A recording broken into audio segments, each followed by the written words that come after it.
This is a story about us leaving $1,100 in a deal, and then we just walked away from it. Like we just lost $1,000. And this is the stories of when you lose money in real estate investing.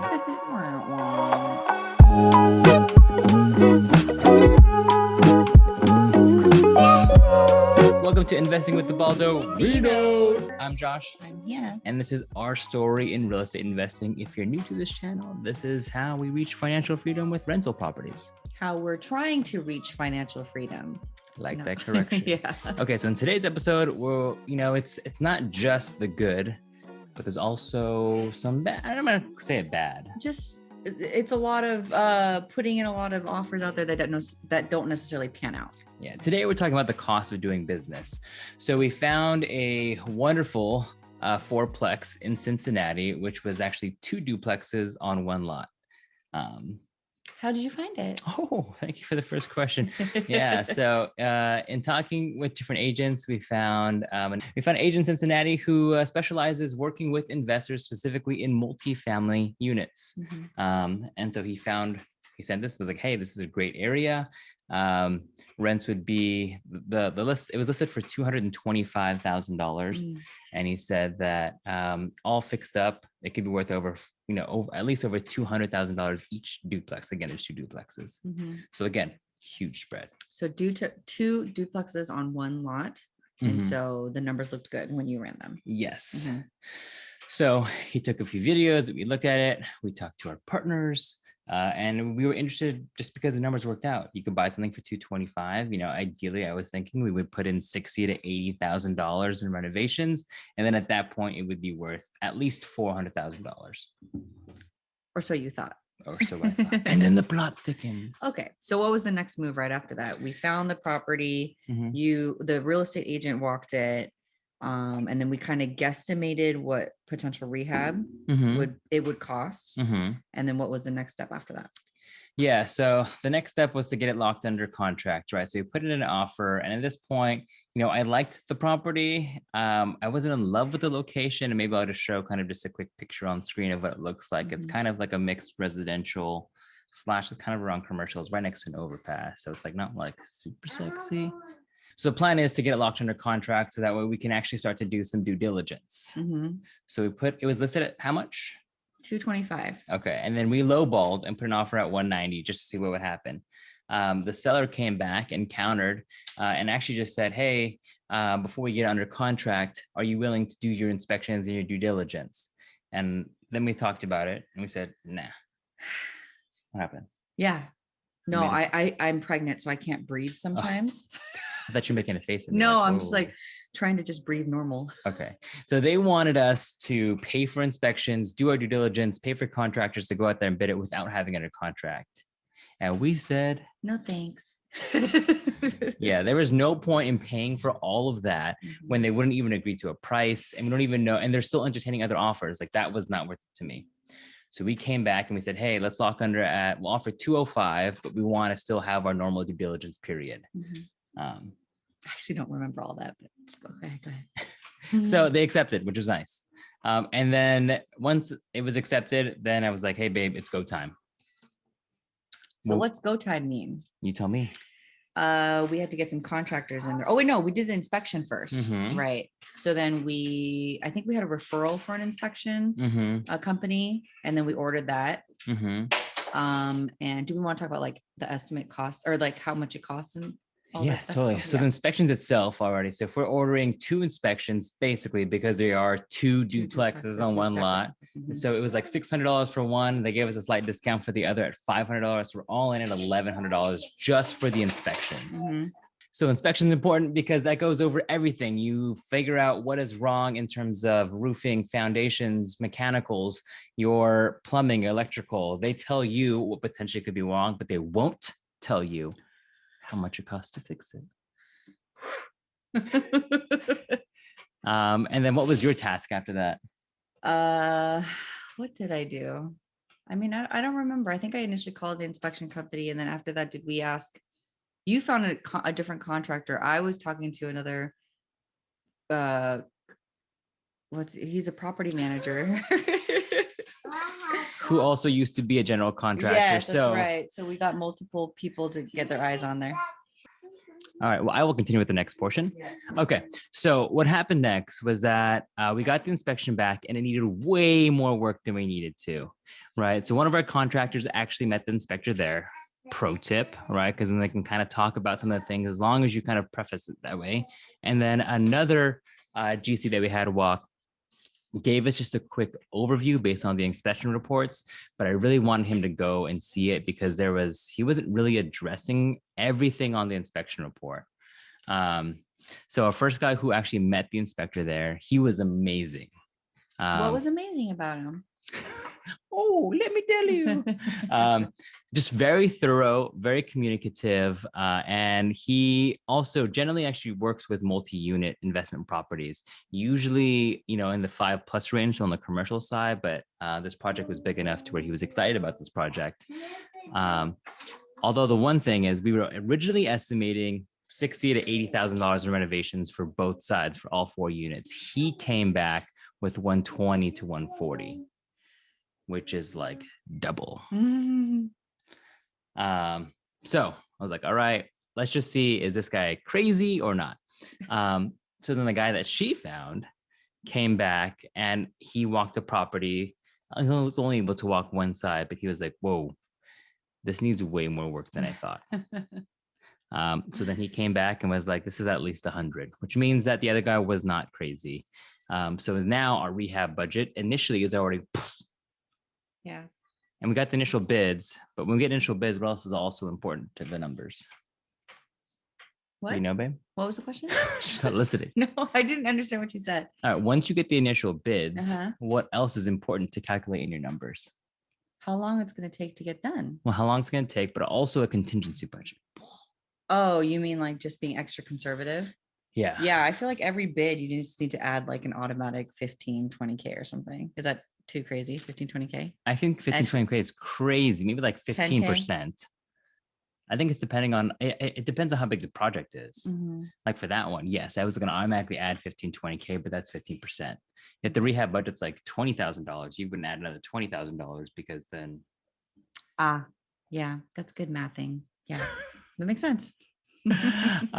Anyways, so doing our numbers, reevaluating, figuring out exactly what our potential profit could be.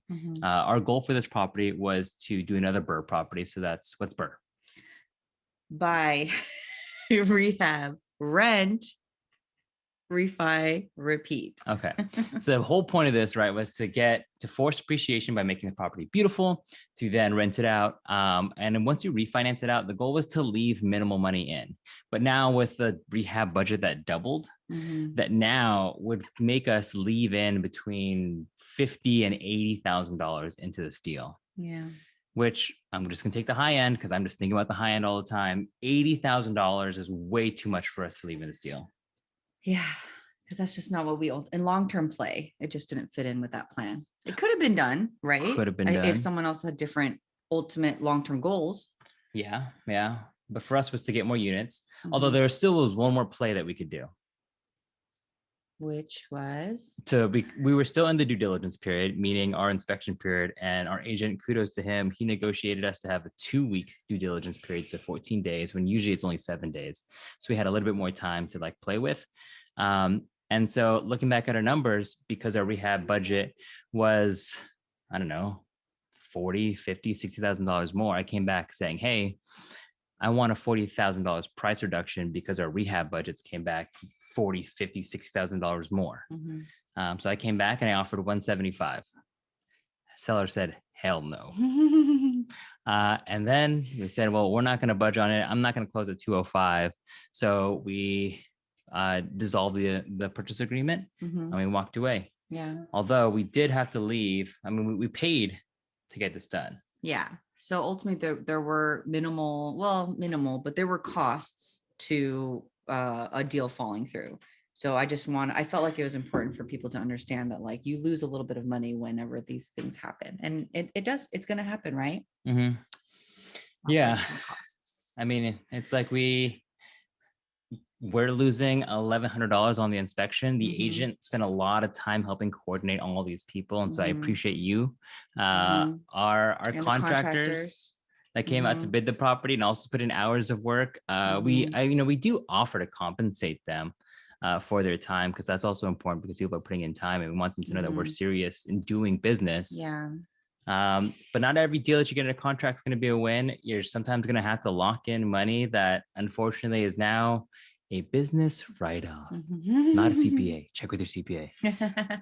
So, okay, let's just kind of break it. Can you are you going to break down the numbers here? How much money already? No, but so that people could see. You just I will during the video. Okay. But now we're done with it now. Okay. And we are one of our contractors, or the property manager that it used to be a general contractor. We sent them a nice gift basket for their time, because we had asked kind of a few variety of questions in that interaction. We did. I will say there was one important note that I learned from this deal that I'm trying to implement in future deals, also with our short-term rental, is that we are branching into a new market. This is the first one in Cincinnati that we've ever gotten under contract, and it's 100% new team, right? I also don't really know the neighborhood that well, and so I was doing due diligence and learning about the neighborhood as we had under contract. And I had obviously no idea what the property looks like, the rehab budget, all of this stuff. There's like a million unknowns that we had. But I think it's easy to get overwhelmed, but it's important to just focus on the problem that you can solve right now. Oh, pro tip. That's the pro tip, right? Because there's a million things. There's some things that you'd be like, oh man, in 2 months I have to worry about this, or in 3 weeks I have to worry about this.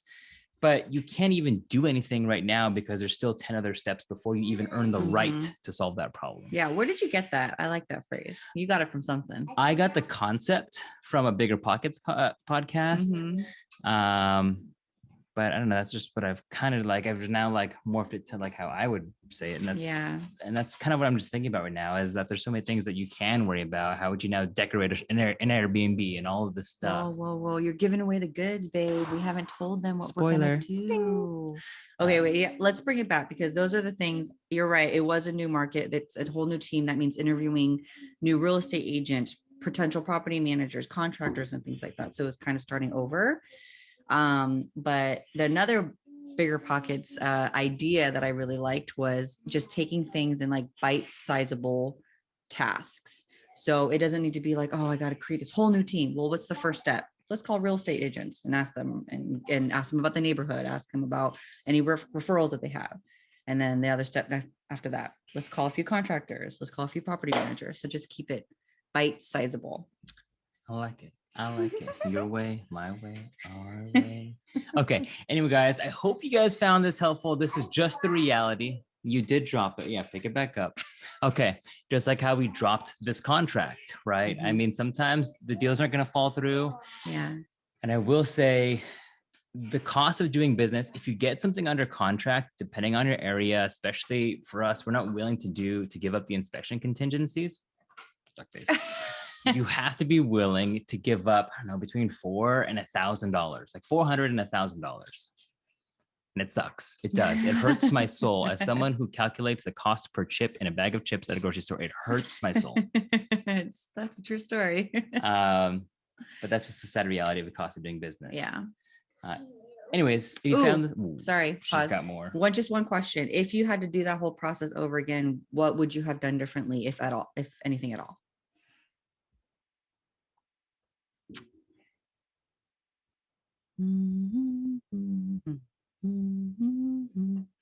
Or was it perfect? I mean, nothing really went wrong. I mean, it's the things that we couldn't predict. We couldn't predict how big the rehab was going to be, and how expensive. I felt like we did a really good job of controlling what we could control. Okay. And there are some things that are just gonna be out of control, and everything else is just left up to negotiation. And unfortunately, we didn't win this negotiation. And it's not going to be all wins. There's rarely any home runs, is what I think is important to understand. Because people are always posting oh, I'm doing this, I'm doing that, but it's what about all the stuff that doesn't pan out, Well, if you found this helpful, make sure to give us a like, make sure to subscribe. We'll continue to post and document our journey along in our real estate investing. And hopefully you guys are finding value out of this. Let us know in the comments below what your next problem that you're solving, not like the 10 problems from now, but the one that you're solving now. That's always fun. Yeah. If you want to follow us or follow me on Instagram, it's at Joshua_Baldovino. And we'll see you guys on the next one. Cheers. Cheers.